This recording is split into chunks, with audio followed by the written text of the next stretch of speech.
You know, Lacy, she'd come into church. And most of the time she was there before I got there. And I'd see her sitting there with a big smile on her face all the time, with next to her mommy and Nana there. Dear husband, Harrison. Harrison, I love you, brother. But I'd like you to know that she never, ever complained about anything. And she would always have something to say. She'd ask me or Brother Bill, I want to tell the church something. And she wouldn't get up complaining about all the many problems that she had. She'd get up and tell you how good Jesus was.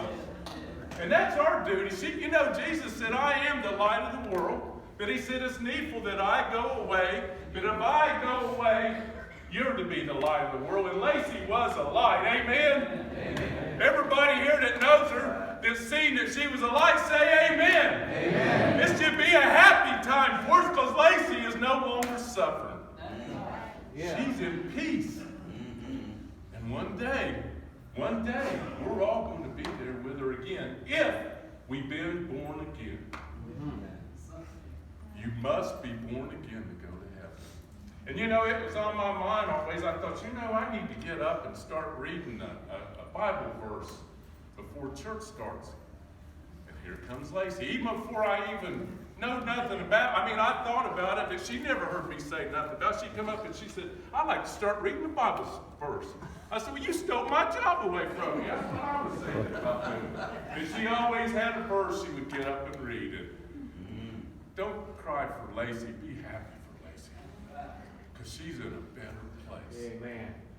And there's no words I can express how I feel about little Lacy. I'm going to say one more thing, and I'll get out of the way and let these other good brothers get up here. But, you know, I remember Brother Bill told me, she said, Lacy comes to me and she wants to join the church and be baptized. And Bill said, well, you're awful young, you know. And so she'd come back to him again. He'd kind of calm her down. She said, I want to be baptized. Amen. He'd kind of calm her down. He said, after a while, he said, I couldn't calm her down no more. And there was people that talked and said that was wrong. But we don't know nobody's mind or nobody's heart. And that little girl was just as good as God would have her to be, and she's in a much better place. Amen. Let's close our eyes and bow our head for a moment. Our most righteous and eternal heavenly God in heaven, we just want to thank you for the few years that we've been blessed to be with our dear little sister, dear God. And God, we ask you to be with this family and the friends, God. Wrap your loving arms around them and comfort them, dear God.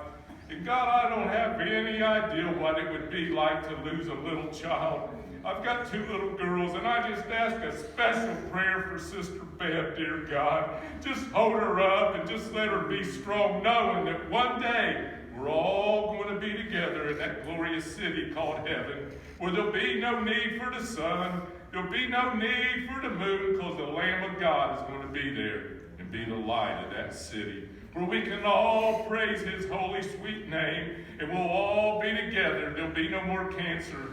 There'll be no more cemeteries or heart diseases or none of these other things, God. There'll be nothing but serving and praising your name for eternity with no end in sight.